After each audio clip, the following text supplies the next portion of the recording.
আচ্ছা, বাজেট মানে আমরা এটাও আলোচনা করছি যে যখন একসাথে করতে হয় আসলে স্কোপ, শিডিউল এবং রিসোর্স প্ল্যান করার পরে রিসোর্স না জানলে আমি বাজেট করতে পারবো না। সেখান থেকে আসলে প্রতিটা রিসোর্সের যদি আমরা ডলার জানি, ভ্যালু জানি এবং কত পরিমাণ লাগবে, হ্যাঁ, এবং কত সময়ের জন্য লাগবে, তাইলে কিন্তু আমরা বাজেট বের করে ফেলতে পারবো। তো বাজেট করার জন্য পিএমআই এর আসলে অ্যাপ্রোচটা এরকম যে আপনার তিনটা পিএমআই প্রসেস ফলো করতে বলছে। একটা বলছে হচ্ছে প্ল্যান, কস্ট, ম্যানেজমেন্ট। 2 নম্বর কাজ করতে বলছে এস্টিমেট, কস্ট। এস্টিমেট কস্ট বহু বচন কিন্তু। আর আর লাস্টে হচ্ছে ডিটারমাইন বাজেট। এই তিনটে কাজ করতে বলছে। আর আরেকটা হচ্ছে control cost. Through out the project আপনার কস্টটাকে কন্ট্রোল করতে হবে যাতে আপনার প্ল্যানের বাইরে চলে না যায়। তো এখানে একটু আমরা দেখি যে প্ল্যান কস্ট ম্যানেজমেন্টের আউটপুট হচ্ছে কস্ট ম্যানেজমেন্ট প্ল্যান। এই কস্ট ম্যানেজমেন্ট প্ল্যানটা কিন্তু খুব ইম্পর্টেন্ট, যেহেতু আমরা টাকা নিয়ে কাজ করতেছি। যখনই টাকা নিয়ে কাজ করবেন অর্গানাইজেশনে তখন কিন্তু খুবই সেন্সিটিভ। এই জন্য অবশ্যই অর্গানাইজেশনের পলিসি, ফর্মাল প্রসিডিউর কি আছে ওইটাও কিন্তু কনসিডার করে আমাকে কস্ট নিয়ে কাজ করতে হবে। তো কস্ট ম্যানেজমেন্ট প্ল্যানে সেই জিনিসগুলো থাকবে যে আমার আসলে থ্রেশহোল্ড কতটুকু দেওয়া আছে, তারপরে কস্ট যদি এসকেলেট করে তাহলে এটা কোন, কার কাছে যেতে হবে, লিমিট অফ অথরিটি কার কি আছে।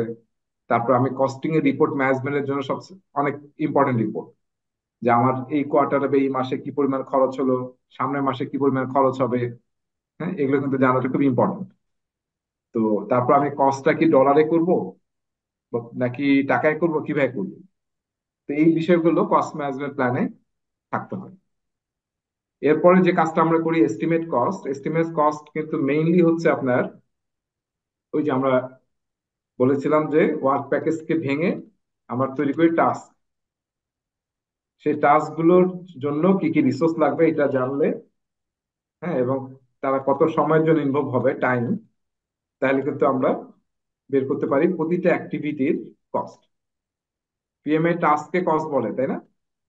মানে অ্যাক্টিভিটি বলে আর কি।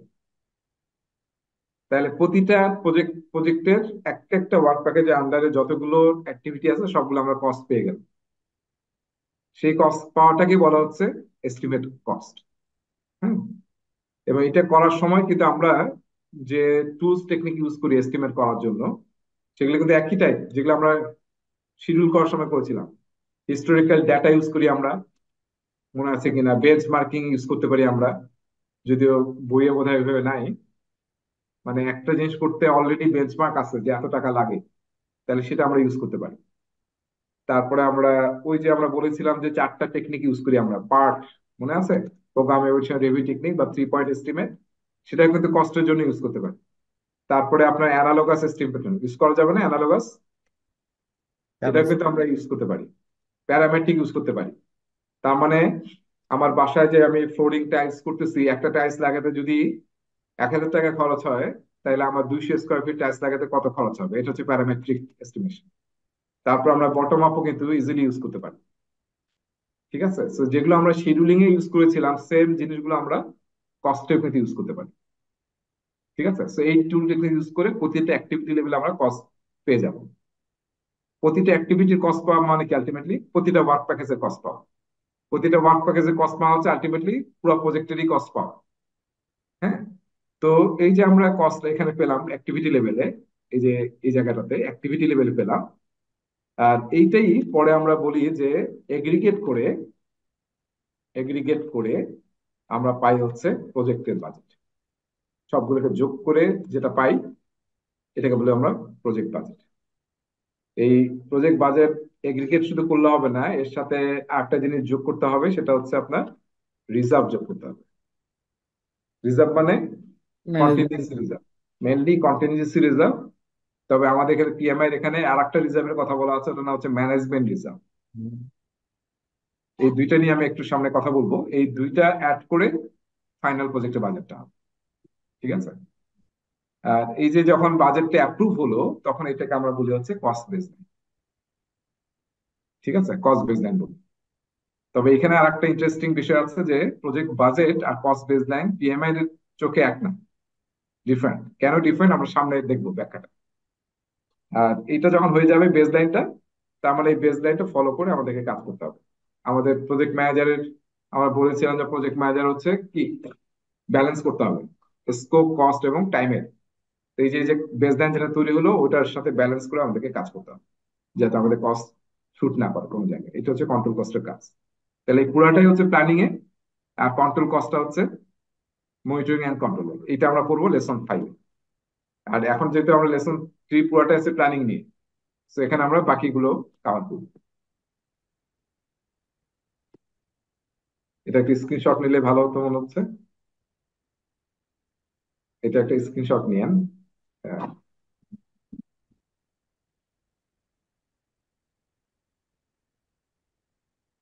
ঠিক আছে। ওকে, তাহলে আমি একটু ক্লিন করে দিচ্ছি।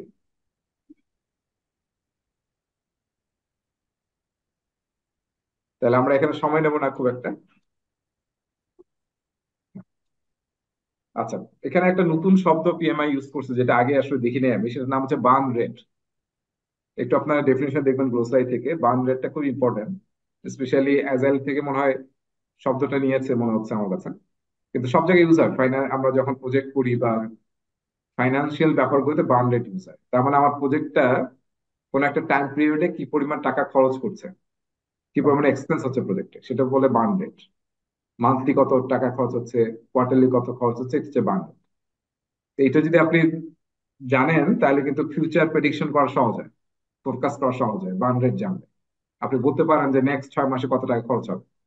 আপনার নিশ্চয়ই জানেন ম্যানেজমেন্ট কখনোই কিন্তু আপনাকে শুরুতেই ফুল টাকা দিয়ে দেবে না প্রজেক্ট। আপনার প্রজেক্টের 1 কোটি টাকা লাগবে, আপনাকে কি শুরুতেই অ্যাকাউন্টে 1 কোটি টাকা দিয়ে দিবে? দিবে না। কিন্তু তারা এই যে আপনার এই বার্ন রেটের উপর ক্যালকুলেট করতে হবে যে কখন কি পরিমাণ টাকা লাগবে, কোয়ার্টারলি কি পরিমাণ টাকা লাগবে, ফার্স্ট কোয়ার্টারের কত, সেকেন্ড কোয়ার্টারের কত, থার্ড কোয়ার্টারের কত, সেই অনুযায়ী কিন্তু টাকা ডিসবার্স হবে। ঠিক আছে। আমাদের ওয়ার্ল্ড ব্যাংকের প্রজেক্টেও, যদি প্রজেক্টটা $500 মিলিয়ন, এখন পর্যন্ত বোধ হয় অ্যারাউন্ড 50+ ডিসবার্স হয়েছে। বাকি কিন্তু 550 মিলিয়ন, 450 মিলিয়ন কিন্তু এখন ডিসবার্স হয়নি। কারণ আমরা ওই যে টার্গেট অ্যাচিভ না করলে ওরা টাকা ডিসবার্স করবে না। যেহেতু আমরা আগাতে পাইনি, টাকা কিন্তু ডিসবার্স হয়নি। তো বাজেট করার সময় দেখেন এখানে কিছু বাম দিকে চমৎকার কিছু কথা বলেছে আপনাদের, যে consider cost as well as value. ঠিক আছে না? ভ্যালু কতটুকু পাচ্ছি আমি, যেটাকে অনেক সময় অনেক বইয়ে পাবেন value for money. Value for money বলে। তো আসলে আমি যে টাকা খরচ করছি আসলে ভ্যালু পাচ্ছি কিনা এবং কি পরিমাণ পাচ্ছি, এটা ট্রেড অফ করতে হবে। স্যার স্লাইড কিন্তু দেখা যাচ্ছে না স্যার। বলেন কি? তাহলে এতক্ষণ কি লিখলাম, কি করলাম? স্যার গুগল শিটের উপরে, তাই? স্যার টাইমের উপরে বসেছিল। তাহলে যে আমি এতক্ষণ লিখলাম এটা দেখা যায়নি নাকি, না দেখা গেছিল? ওই যে এস্টিমেট কস্ট, ওটা bottom sir up, Google parametric. পেজের উপরে লেখা লেখা ছিল আর কি স্যার। আচ্ছা আচ্ছা, যাই হোক, লেখাটা উঠছে না তাহলে সমস্যা নেই। লেখাটা উঠলেই সমস্যা নেই। আমরা মানে এই স্লাইডেই আমি আসলে এটা লেখার চেষ্টা করছিলাম, এই স্লাইডের প্রথম স্লাইডটাতে হ্যাঁ হ্যাঁ। বাজেটের। Yes. আর তারপর আমি এটা শুরু করছি, যেখানে আসলে বার্ন রেট নিয়ে আলোচনা করতেছিলাম। তো মানে ভ্যালু ফর মানিটা দেখতে হবে, এবং কস্টের ব্যাপারে আপনার অর্গানাইজেশনের অ্যাটিচিউড কিরকম সেটা জানতে হবে থ্রেশহোল্ড বোঝার জন্য। ইচ্ছা মতো টাকা তো পাবেন না, খরচ করতে পারবেন। তো সেটা ব্যালেন্স করে কাজ করতে হবে। তো আপনার ট্রেডিশনাল প্রজেক্টে আসলে আমরা প্রথমে শুরুতেই বাজেট ফিক্স করে ফেলি। তারপরে কন্ট্রোল ওয়েতে চেঞ্জ আসলে এটাকে ভেরিয়েশনের থ্রুতে করি আর কি, আমরা আপডেট করি পারমিশন নিই। আর অ্যাজাইলে আসলে আমরা বার্ন রেট যদি জানি, বা একটা ইটারেশনে কি পরিমাণ খরচ হয়, বা একটু আগে বলেছিলাম এসটিডি পয়েন্ট ওয়াইজ কত খরচ হয়, এটা জানলে কিন্তু আমরা ইজিলি এস্টিমেট করতে পারি, ফোকাস করতে পারি। এবং এটা ছোট ছোট আকারে করা যায়। আর হাইব্রিডে আমরা আসলে কম্বাইন করে ইউজ করতে পারি দুইটা মিলে। তো আমরা যেটা বললাম এখানে দেখেন আলাদা একটু আলোচনা করা হয়েছে প্রেডিক্টিভে কিভাবে কস্ট করা হয়। প্রথমে ওই যে আমি বলেছি কস্ট ম্যানেজমেন্ট প্ল্যান তৈরি করা হয়, যেটা আপনাদের বললাম। তারপর যে বিভিন্ন এস্টিমেশন টেকনিক যেটা বললাম, bottom up, parametric, part, three এগুলো ইউজ পয়েন্ট করে আমরা প্রতিটা অ্যাক্টিভিটি কস্ট এস্টিমেট করি। সেই এস্টিমেশনটা যোগ করলে, এগ্রিগেট করলে আমরা যেটা পাই সেটাকে বলা হয় কস্ট বেসলাইন। তো এর মধ্যে এরপরে আর একটা আমরা বলি বাজেট এট কমপ্লিশন নামে একটা শব্দ ইউজ হয়। এটা মানে প্রজেক্টটা বাজেট করছেন, এটা আসলে কি আলটিমেটলি তাই থাকে? অনেক সময় দেখা যায় বাজেট কিন্তু ফাইনালে গিয়ে অনেক, হ্যাঁ, বেড়ে যায় বা কমে যায়। তো এই ফাইনাল যেটা, সেটাকে আমরা বলছি বাজেট অ্যাট কমপ্লিশন। কিংবা আপনি যদি মাঝখানে বিএসসি বলেন, প্রজেক্টের মাঝখানে, টোটাল তো আমি জানি না, তাহলে এই কস্ট বেস লাইনটাই আমার বিএসসি। এই ছবিটা খুব ইম্পর্টেন্ট, এখান থেকে একটা আপনারা ইয়া পাবেন, প্রশ্ন পাবেন, হ্যাঁ। আমরা যখন যে কোনো প্রজেক্টে যদি আপনি কস্ট বের করেন, এবং সেই কস্টটাকে যদি প্রজেক্টের টাইমের সাথে, ধরেন এটা কোয়ার্টার 1, কোয়ার্টার 2, এইভাবে আপনি, হ্যাঁ, কোয়ার্টার 8 পর্যন্ত কাজ করবেন, হ্যাঁ। এবং এখানে যদি কিউমুলেটিভ কস্ট বসান এদিকে, কিউমুলেটিভ কস্ট মানে তো আমরা বুঝি, তাই না? এক মাসে 100 খরচ হয়েছে, পরের মাসে আরো 200 খরচ হয়েছে, তার মানে আমরা সেকেন্ড মাসে এখানে দেখাবো 300, কিউমুলেটিভ ভাবে যোগ করে। যোগ করে করে। তাহলে, হ্যাঁ, তাহলে দেখেন এই যে কস্ট বেসলাইন কে অনেক সময় বলা হয়, এই যে এটা কস্ট বেসলাইন, এই লাইনটা, এটাকে বলা হয় এস কার্ভ, এস।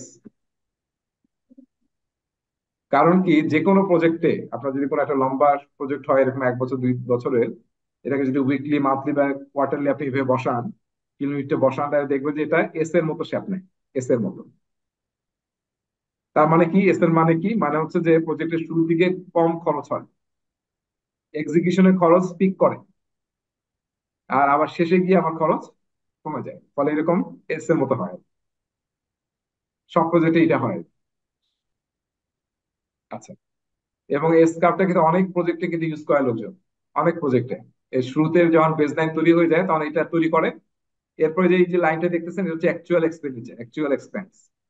দেখেন এটা আমরা শুরুতে কিন্তু খরচ শুরু হয়েছে অনেক দেরিতে, প্ল্যান আমরা এখানে করছি, কিন্তু খরচ হতে হতে কি হয়, খুবই স্বাভাবিক এটা। কনস্ট্রাকশন প্রজেক্টও যদি আপনি বলেন, দেখা যাবে যে মোবিলাইজেশন করে কাজ শুরু করতে করতে আপনার হয়তো দেখা যায় একটা কোয়ার্টার পার হয়ে গেছে, এখনো কোনো টাকা দিতে পারেনি, অ্যাডভান্সটা হয়তো দিচ্ছেন বা এরকম।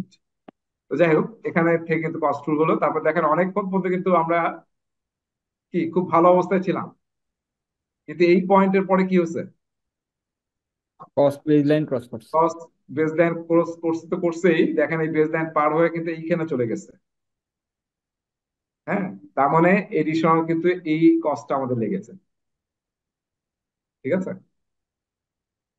তো এই দেখেন এখানে অনেকগুলো বোঝার বিষয় বোঝায় আছে, সেটা আমি একটু ব্যাখ্যা করবো।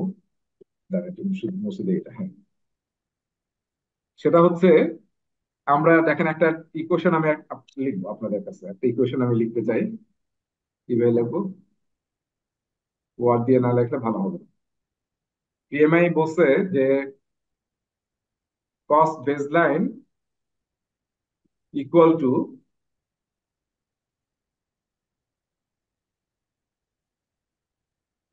অ্যাক্টিভিটি, সব অ্যাক্টিভিটির কস্ট, হ্যাঁ, অ্যাক্টিভিটি কস্ট সবগুলোর, প্লাস হচ্ছে কন্টিনজেন্সি রিজার্ভ। এইটাকে বলা হয় কস্ট বেসলাইন। তার মানে প্রতিটা ওয়ার্ক প্যাকেজে সব অ্যাক্টিভিটির কস্ট বের করলাম, করে যোগ করে যেটা পেলাম, তার সাথে প্রতিটার এগেনস্টে, বা অনেক সময় টোটাল প্রজেক্টের এগেনস্টে কন্টিনজেন্সি রিজার্ভ রাখা হয়। তবে পিএমআই এর অ্যাপ্রোচ হচ্ছে প্রতিটা অ্যাক্টিভিটি লেভেলে বা ওয়ার্ক প্যাকেজ লেভেলে আপনি কন্টিনজেন্সি রিজার্ভ বের করবেন। কন্টিনজেন্সি রিজার্ভ মানে কি, আনফোর্সিন কারণে, বা যেটা আমরা চিন্তা করি না, এইসব কারণে যদি কোনো কারণে কস্ট ইম্প্যাক্টেড হয়, হ্যাঁ, মেনলি রিস্কের কারণে, তাহলে কত এক্সট্রা টাকা লাগতে পারে, সেটা হচ্ছে কন্টিনজেন্সি রিজার্ভ, হ্যাঁ। তো এটা যেটা বলতে আসলে, আমার মনে হয় রিজার্ভকে একটু এখানে আলোচনা করি, এই ফাঁকে, নাইলে আসলে হবে না। সেটা হচ্ছে এটা, কোথায় আছে, এখানে আসে। সেটা হচ্ছে রিজার্ভ দুই প্রকার, হ্যাঁ। রিজার্ভ দুই প্রকার, একটাকে বলা হয় কন্টিনজেন্সি রিজার্ভ। কন্টিনজেন্সি শব্দ অর্থ কি, বাংলায় হচ্ছে আপৎকালীন, হ্যাঁ, আপত্কালীন বাজেট। বাজেট। একটা হচ্ছে ম্যানেজমেন্ট রিজার্ভ বলা হয়, ম্যানেজমেন্ট পুরো ম্যানেজমেন্ট শব্দটা কি, ম্যানেজমেন্ট রিজার্ভ। পিএমআই বলছে কন্টিনজেন্সি রিজার্ভ হচ্ছে নন আননোন সিচুয়েশনের জন্য, নন আননোন সিচুয়েশন। নন আননোন সিচুয়েশন কিরকম, ফর এক্সাম্পল, এই যে আমার বাসার পাশে এখন ড্রেনের কাজ হচ্ছে, আমার বাসার পাশেই। এখন দেখেন, এই সব কাজ কিন্তু আমরা এই মৌসুমে করি, কনস্ট্রাকশন কাজগুলো এখন যখন আসলে বৃষ্টি কম হয় বাংলাদেশ। এখন ধরেন কিছু কাজ, ড্রেনের কাজ হয়তো বৃষ্টির মধ্যে পড়ে যাবে, আমরা জানি যে বৃষ্টি এত পার্সেন্ট হয় এই মৌসুমটা, ফর এক্সাম্পল। তাহলে ওইটাকে হ্যান্ডেল করার জন্য কাজ বন্ধ থাকবে বা কাজ একটু নষ্ট হবে, তার জন্য হয়তো আমরা কিছু টাকা রাখলাম এক্সট্রা। হ্যাঁ, ব্যাপারটা আমাদের কাছে নোন, কিন্তু আসলে বৃষ্টি হবে কিনা, কত পরিমাণ হবে অ্যাকচুয়ালি, সেটা কিন্তু আমরা জানি না, unknown। তো সেটার জন্য আমরা যে এক্সট্রা মানিটা রাখি ওটাকে বলে কন্টিনজেন্সি রিজার্ভ, নোন আননোন সিচুয়েশনের জন্য। আর ম্যানেজমেন্ট রিজার্ভ হচ্ছে আননোন আননোন সিচুয়েশনের জন্য। তার মানে আমরা কেউ আসলে আগে থেকে গেস করি নাই, যেমন কোভিড। ঠিক আছে। সো তার মানে এইটাকে আমরা বলতেছি, এরকম যদি কোনো প্রজেক্ট চলাকালীন এরকম একটা কেস ঘটে, ডলারের ভ্যালু যেমন হয়েছে, এটাও কিন্তু একটা আননোন আননোন অবস্থা। হ্যাঁ, আমরা সেই অনেকদিন ধরে 86, 87, 85 এর মধ্যে ঘোরাফেরা করছি। হুট করে ইউক্রেনের যুদ্ধের পর থেকে কিন্তু এটা 100, হ্যাঁ, 10, 15, 20 পর্যন্ত চলে গেছে। তার মানে এরকম কেসে কিন্তু আমাকে আসলে, এটা আমি কন্টেন্সি প্ল্যানের মধ্যে রাখিনি, আননোন আননোন সিচুয়েশন এইটা যেখান থেকে আসে এই টাকাটা, সেটাকে বলা হয় ম্যানেজমেন্ট রিজার্ভ, আননোন আননোন সিচুয়েশনকে হ্যান্ডেল করার জন্য। পিএমআই বলছে যে কন্টিনজেন্সি রিজার্ভটা হচ্ছে পার্ট অফ কস্ট বেসলাইন, আর management reserve is not part of cost baseline. এটা যদি ওইরকম সিচুয়েশন হয় তাহলে ম্যানেজমেন্ট আলাদা বরাদ্দ দিবে। কস্ট বেসলাইন যেহেতু অ্যাপ্রুভড, বেসলাইন মানে কি মনে আছে না, যে অ্যাপ্রুভড বাই স্পন্সর বা যার কাজটা করতেছি, সেই জন্য এটা পিএম এর ডিসক্রিপশনে আছে, প্রজেক্ট ম্যানেজার ইউজ করতে পারবে। আর এটা পিএম ইউজ করতে পারবে না, যেহেতু এটা তার ডিসক্রিপশনেই ছিল না। ঠিক আছে। আবার কন্টিনজেন্সি রিজার্ভ প্ল্যান আমরা এই বাজেট মানে শুরুতেই আমরা হিসাব করে ফেলি, হ্যাঁ, বের করে ফেলি ওয়ার্ক প্যাকেজ লেভেলে বা অ্যাক্টিভিটি লেভেলে রিস্ক কনসিডার করে। আর এটা অনেক সময় আমরা কিন্তু যেহেতু একদম আননোন, আমরা গেজেই করতে পারি। তখন কি করে, অনেক অর্গানাইজেশন বা গভর্নমেন্ট সেক্টরে অনেক প্রজেক্টে আমরা রেখে দিই যে 1% টোটাল প্রজেক্টের বা 2% এক্সট্রা মানি আমরা রেখে দিই টোটাল বাজেটের, এরকম ম্যানেজমেন্ট রিজার্ভ হিসাবে। ঠিক আছে। এই হচ্ছে দুইটার মধ্যে পার্থক্য। স্যার এই বাজেটটা অ্যাপ্রুভ নাও হইতে পারে, এরকম কেসও তো হয় না স্যার? হ্যাঁ হ্যাঁ, এটা ধরে নিতে হবে যেটা আসলে নাই। নাই। আচ্ছা। যেমন এখানে কি হয়েছে দেখেন, এই ছবিটাতে আমরা কিন্তু এটা পর্যন্ত ছিলাম, আমাদের এটা বেজ নাই। পরে কি হলো, যখন দেখলাম যে টাকা বেশি লেগে যাচ্ছে, তখন আমরা কিন্তু আমার, যেহেতু কন্টিনজেন্সি রিজার্ভ বেজ লাইনের পার্ট, আমি কোথা থেকে নেবো, তখন এই ম্যানেজমেন্ট। টাকাটা কিন্তু আমি ম্যানেজমেন্ট রিজার্ভ থেকে নিচ্ছি। এই জন্য ছবিটা দেখেন, এই টাকাটা আমি নিচ্ছি ম্যানেজমেন্ট রিজার্ভ থেকে।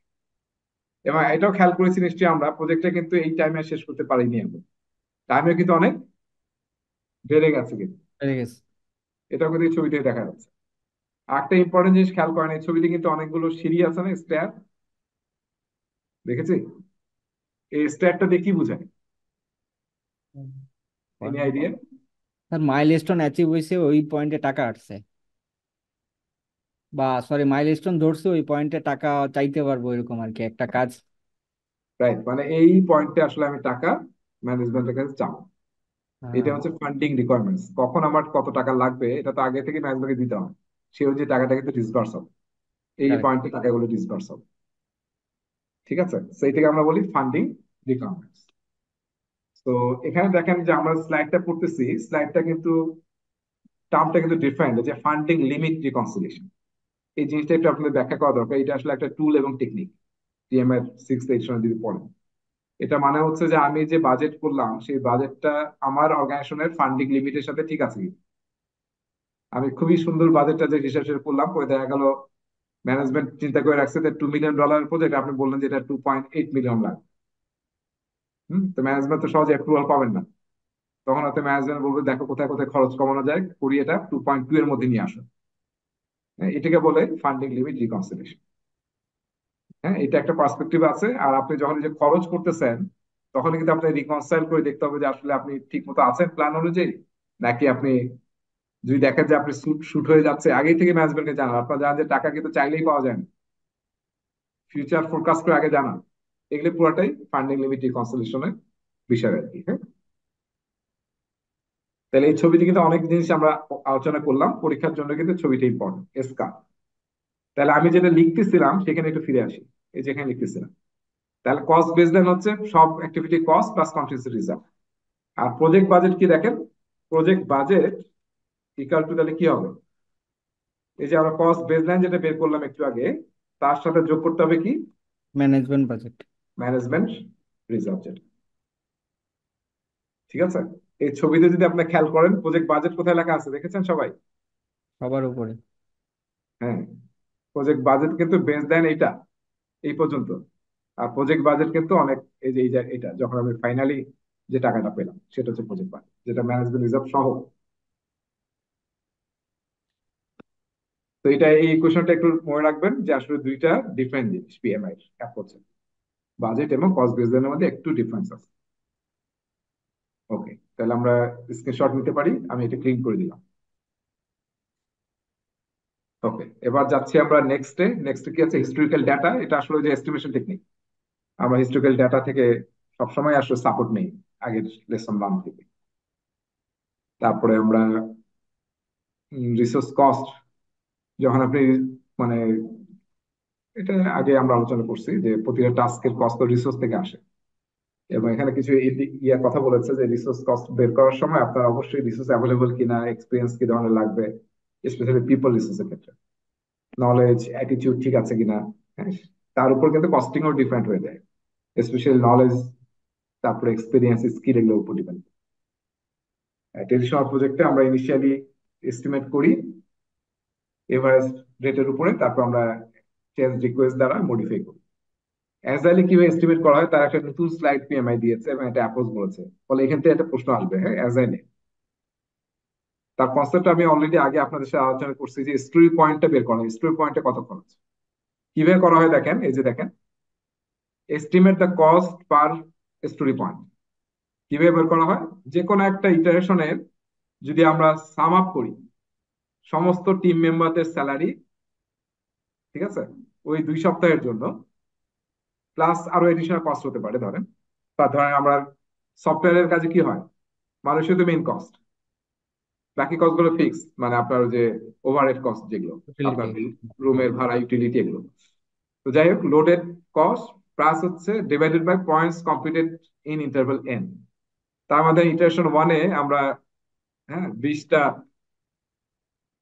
সরি, $200, হ্যাঁ, মানে আমার হয়তো 10 জন কাজ করে, সবাই পার উইক পাবে হচ্ছে সে, ফর এক্সাম্পল সহজ বোঝার জন্য $10। তাহলে আমাদের যদি 1 সপ্তাহে ইটারেশন হয়, তাহলে আমাদের $100 কত খরচ হবে? পার উইক 10 পেলে 100 ডলার খরচ হবে। হম। আর এখন ওইখানে যদি আমরা ওই ভ্যালোসিটি যদি আমার বক্রে যদি আমরা 20টা পয়েন্ট ডেলিভারি দিতে পারি, সেই 20 দিয়ে ভাগ দেবো, তাহলে কত হচ্ছে? পার স্টোরি পয়েন্ট হচ্ছে আমার $5 খরচ হবে। $5। $5। তাহলে আমি এখন যদি ফোরকাস্ট করি, এই যে পরে আসেন, পুরা প্রজেক্টের যদি বাজেট বের করতে চাই, তাহলে কস্ট পার ইউনিট পয়েন্ট, যেটা আমরা এখান থেকে বের করলাম, into total point value of items to be completed. Product ব্যাকলগে যত আইটেম আছে, ধরেন এখন প্রোডাক্ট ব্যাকলগে 600 আইটেম আছে, প্লাস হচ্ছে ওভারহেড কস্ট, ইউটিলিটি কস্ট, ঠিক আছে না? তাহলে কিন্তু আপনি অ্যাজাইলে ফোরকাস্ট করতে পারবেন যে এই রিলিজে কত কস্ট যাবে, বা রিলিজ টুতে কত যাবে। আমরা কিন্তু বের করতে পারবো। এটা হচ্ছে এই টেকনিকে অ্যাজাইলে আমরা এস্টিমেট করতে পারি, টাকা এস্টিমেট করতে পারি। তো আমার মনে হয় এখান থেকে একটা প্রশ্ন আসতে পারে, যেহেতু পরীক্ষায় আসলে আগে কোন স্লাইডে এটা কিন্তু ছিল না এটা। ওকে, আমরা প্রায় শেষের দিকে চলে আসছি। এস্টিমেট কস্ট করবো যখন আমরা, এস্টিমেট কস্টটা কিসের? প্রতিটা অ্যাক্টিভিটি লেভেলে, হ্যাঁ, সেটা করার সময় আমরা এগুলো অবশ্যই কনসিডার করি, ঠিক আছে? Direct labour, materials, equipment, facility, service, এগুলো সব বলার কিছু নাই। ওই যে আমি বলছিলাম রিসোর্স 2 প্রকার, ফিজিক্যাল এবং ইয়ার, এই সবগুলোর মধ্যে কনসিডার করতে হবে। কোয়ান্টিটি রিজার্ভটাকে অবশ্যই নিয়ে আসতে হবে। এই 3টা খুব ইম্পর্টেন্ট টার্ম দেখেন। এটা হচ্ছে যখন আমরা, কেউ কি এই শব্দটার অর্থ জানেন? বল পার্ক ফিগার কারো জানা আছে এখানে? What is ball park figure?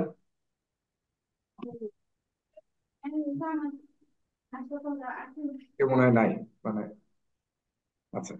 Ball park ফিগারকে বলা হয় rough order of magnitude. Ball park figure মানে হচ্ছে যে এস্টিমেশনটা খুবই রাফ। অনেক সময় প্রজেক্টের শুরুতে আমরা বল পার্ক ফিগার করি, প্রজেক্টের বাজেট কত লাগবে, যেটা আসলে খুবই রাফ, রাফ টাইপের এস্টিমেশন। এটাকে পিএমএ বলছে রাফ অর্ডার অফ ম্যাগনিটিউড কিংবা রম। আমরা কর্পোরেট এটাকে বলি বল পার্ক ফিগার। এটা নর্মালি যেহেতু শুরুতে করা হয় একদম, দেখা যায় আসলে এটা যতটা প্ল্যান করছে তার চেয়ে -25 থেকে +75% ভেরি করে, তার মানে এটা কোনো একটা ভালো এস্টিমেট না, 100% ভেরিয়েশন। এটা যেহেতু শুরুর দিকে করা হয় এই জন্য আসলে রং হয়। আর আরেকটা এস্টিমেটকে বলা হয় ডেফিনিটিভ এস্টিমেট। এটা আসলে নর্মাল প্রজেক্ট যত আপনি সময় পার করবেন বা যদি আগে থেকে একই টাইপের প্রজেক্ট করেন তাহলে আসলে আপনি ডেফিনিটিভ এস্টিমেট করতে পারবেন, যেটা খুবই কম ভেরি করে, -5 থেকে 10% ভেরি করে। আর ফেজ এস্টিমেট, এই দুইটার কম্বিনেশনকে আমরা ফেজ এস্টিমেট বলি। এই দুইটার কম্বিনেশন কিভাবে, আমরা মনে আছে রোলিং ওয়েভ প্ল্যানিং, মনে আছে রোলিং ওয়েভ প্ল্যানিং? কার মনে আছে রোলিং ওয়েভ প্ল্যানিং বলতে কি বুঝি? প্লিজ। হুম, খুবই সহজ। নেয়ার টার্ম যে কাজ সেটা আমরা ডিটেলে চলে যাব, আর যেটা ফিউচার টার্ম সেটা কি হাই লেভেলে রেখে দেবো। হাই লেভেল কস্টিং করবো, আচ্ছা। হ্যাঁ, হ্যাঁ, যে শিডিউলে আমরা বলেছিলাম বা সব ওয়ার্ক ব্রেকডাউনও এটা বলেছিলাম, রোলিং ওয়েভ প্ল্যানিংটা। যেগুলো ইমিডিয়েট কাজ সেগুলো আমরা একদম ডিটেল লেভেলে চলে যাবো, ওয়ার্ক প্যাকেজ ভেঙে টাস্কে চলে যাবো। আর যেগুলো ফিউচারে সেগুলো আমরা পরে করবো, সেটাকে বলা হয় রোলিং ওয়েভ প্ল্যানিং। এই এই সেম ফেজ এস্টিমেটটা রোলিং ওয়েভ প্ল্যানিং, যে কাজগুলো এখন ইমিডিয়েটলি আমার সামনে সেটা ডেফিনিটিভ এস্টিমেশনে চলে যাবে, আর যেটা আরো দূরে আছে সেটা রং করবো, রাফ অর্ডার ম্যানেজ করবো। এই দুটো কম্বিনেশন বলা হয় ফেজ এস্টিমেট। ঠিক আছে, কারেক্ট। ওকে। আহ এখানে দেখেন একটা ছবি আমি অ্যাড করেছি সেভেন এডিশন থেকে। সেভেন এডিশনের ছবিটা দিয়েছে দেখবেন, চ্যাপ্টার নম্বর 2 তে আছে। চ্যাপ্টার নম্বর 2 তে আমরা যেখানে গিয়ে পড়েছি, চ্যাপ্টার নম্বর 2 কি, সমস্ত পারফরমেন্স ডোমেইন নিয়ে। তো ওখানে এই ছবিটা আছে দেখেন, এই যে -25 থেকে 75% ভেরি করে প্রজেক্টের শুরুর দিকে যদি আপনি এস্টিমেট করেন। বল আর পার্ক। যত আপনি টাইম যাবে তত আসলে আপনি ডেফিনেটিভ এস্টিমেশন দিতে পারেন, খুবই ক্লোজ এস্টিমেশন যাবে। তবে একটা এমনি যোগ করা হয় প্রজেক্ট ম্যানেজমেন্টে যে আসলে প্রজেক্টে বাজেট কত হবে বা প্রজেক্টে কত সময় লাগবে, এইটা যত আমরা পণ্ডিত হই না কেন, পিএমবক পড়ি আর যাই পড়ি, ওই দেখা যায় প্রজেক্টের অ্যাকচুয়াল এস্টিমেট এবং কস্ট পাওয়া যায় প্রজেক্ট প্রজেক্ট শেষ হলে। হ্যাঁ, প্রজেক্ট শেষ হলেই আসলে প্রজেক্টের আসল এস্টিমেটটা পাওয়া যায়। তার আগ পর্যন্ত শিডিউলের এস্টিমেট যাই করি না কেন, কস্টের যাই করি না কেন, ওখান থেকে দেখা যায় আমরা আসলে অনেক ফ্লাকচুয়েট হয়ে যাই। এই ছবিটা খুব ইম্পর্টেন্ট। ওই যে আমরা বারবার বলতেছিলাম যে কিভাবে আসলে বাজেট বের করি, সেটা খুবই চমৎকার একটা ছবি দিয়ে পিএমআই এটা বুঝিয়েছে দেখেন। যে আমরা কি করি, প্রতিটা অ্যাক্টিভিটি লেভেলে কস্ট বের করি, তার সাথে ওই অ্যাক্টিভিটি যদি কোনো কন্টিনজেন্সি লাগে সেটা আমরা যোগ করি। ঠিক আছে না? যোগ করলে তাহলে কি হবে, একটা ওয়ার্ক প্যাকেজ যদি এরকম 3-4টা টাস্ক থাকে, সব যোগ করলে ওই ওয়ার্ক প্যাকেজে কিন্তু এস্টিমেট পেয়ে যাচ্ছে, এবং সব কন্টিনজেন্সি যোগ করলে সেই ওয়ার্ক প্যাকেজে কন্টিনজেন্সি পেয়ে যাচ্ছে, তাই না? এই দুইটা কি থাকে, আমরা বলছি যে কন্ট্রোল অ্যাকাউন্ট আছে না, কন্ট্রোল অ্যাকাউন্ট মনে আছে? ডাব্লিউবিএস এ পড়েছিলাম, কন্ট্রোল অ্যাকাউন্ট উপরের লেভেলে থাকে, কন্ট্রোল অ্যাকাউন্ট 1, কন্ট্রোল অ্যাকাউন্ট 2, তার আন্ডারে আসলে অনেকগুলো ওয়ার্ক প্যাকেজ থাকে। হ্যাঁ, ওয়ার্ক প্যাকেজ 1, 2, 3, তার আন্ডারে টাস্ক থাকে। তার মানে আমি কিন্তু এই যে টাস্ক লেভেলে কস্ট বের করলাম, এই যে এটা সেটা। With contingency. হ্যাঁ, যোগ করলে ওয়ার্ক প্যাকেজটা পাচ্ছি। আর ওয়ার্ক, একটা কন্ট্রোল অ্যাকাউন্টের আন্ডারে যতগুলো ওয়ার্ক প্যাকেজ আছে সব কস্ট যদি যোগ করি তাহলে আমি পাচ্ছি একটা কন্ট্রোল অ্যাকাউন্টের কস্ট। তাহলে একটা প্রজেক্টে একাধিক কন্ট্রোল অ্যাকাউন্ট থাকতে পারে, তো সব কন্ট্রোল অ্যাকাউন্ট যদি যোগ করি তাহলে আমি পাবো কস্ট বেস। তার মানে কস্ট বেস লাইনের মধ্যে কি কন্টিনজেন্সি রিজার্ভ আছে না অলরেডি, আছে স্যার। এই যে যেগুলো এখান থেকে প্রপোগেট হয়ে আসলো, এর সাথে ম্যানেজমেন্ট রিজার্ভ যদি যোগ করি আমরা, সেটাকে আমরা বলতেছি প্রজেক্ট বাজেট। ওই যে আমি ইকুয়েশন দেখিয়েছিলাম সেটা আসলে এখান থেকে নাও। অলরাইট, সো এই ছবিটা কিন্তু পড়তে হবে ডান দিক থেকে বাম দিকে। ওকে, অলরাইট। অ্যাডাপটিভে কি করা হয় না করা হয় এগুলো, adaptive and hybrid budget planning, এগুলো আমার মনে হয় দেখবেন যে পড়লে পাবো আমরা। আগে হয়েছে আলোচনা, শর্ট টার্ম বাজেটিং করা হবে, যেহেতু অ্যাজেলে করছি আমরা, প্রায়োরিটাইজ আইটেম গুলো সবার আগে ডেলিভারি দেবো।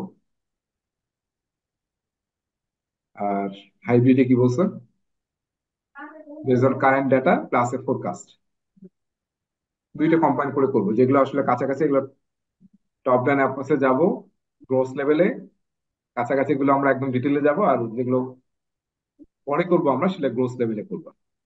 এইভাবে আমরা আগাবো। তার মনে হয় আপনার পড়লেই বুঝতে পারবেন হাইব্রিড আমরা কিভাবে ইউজ করবো। আর বাজেট কিন্তু, যেটা আমরা কস্ট বেস লাইন করলাম, সেটা কি ঠিক থাকবে? ঠিক থাকবে না কিন্তু, বিভিন্ন চ্যালেঞ্জ আসে বাজেটে। সেই চ্যালেঞ্জ গুলো অবশ্যই অলওয়েজ কনসিডার করতে হবে as a project manager, budget consideration. হ্যাঁ। তারপর বার্ন রেট অলওয়েজ খেয়াল করতে হবে, বার্ন কিরকম হচ্ছে।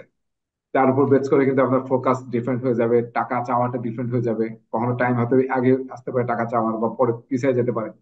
যেন আমাদের প্রজেক্টে এখন টাইম পিছিয়ে যাচ্ছে ডিসবার্সমেন্টের, যেটা আমরা টাকাই কনজিউম করতে, খরচ করতে পারছি না।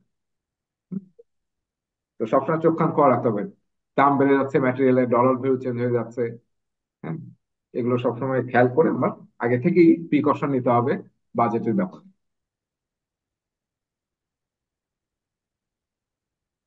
এখানে একটা ছবি দিয়েছে, দেখেন এই ছবিটা 7 এডিশন থেকে নেওয়া। এটাকে বলে কস্ট অফ চেঞ্জ কার্ভ। ছবিটা খুব ইন্টারেস্টিং। হ্যাঁ, আমরা এটা জানি যে প্রজেক্টের যত কাছাকাছি সময় থাকবেন শুরুর দিকে, তত আসলে কি হবে, চেঞ্জ, তখন যদি চেঞ্জ করেন কস্ট কম হবে। হ্যাঁ, কাজ শুরু হয়ে গেছে, আপনি বিল স্টেজে চলে গেছেন, তখন তো যদি আপনি চেঞ্জ করতে চান, কস্ট অনেক বেড়ে যাবে। ঠিক আছে না? তো ইভেন ইভেন এখানে দেখানো হয়েছে, এই ছবিতে দেখেন যে সার্ভে বা ডেটা থেকে বের করা হয়েছে, মানে শুরু 1x হয় প্রাইমারি স্টেজে, কিন্তু যখন আপনি কন্ট্রোল যদি করতে না পারেন, পরে যদি চেঞ্জ করেন, তাহলে এটা দেখেন একদম 150x হয়, টাইমস হয়ে যায়। 150 টাইমস কস্ট বেড়ে যায় যদি আপনি চেঞ্জ পরে করেন। যত পরে করবেন তত কস্ট বেড়ে যাবে। এই জন্য যত পারা যায় আমরা এখানে চেঞ্জটা ইমপ্লিমেন্ট করার চেষ্টা করবো। হুম, এইটাই আর কি বলা হয়েছে এখানে। ঠিক আছে, তাহলে আমরা মনে হয় আর আজকে যাব না।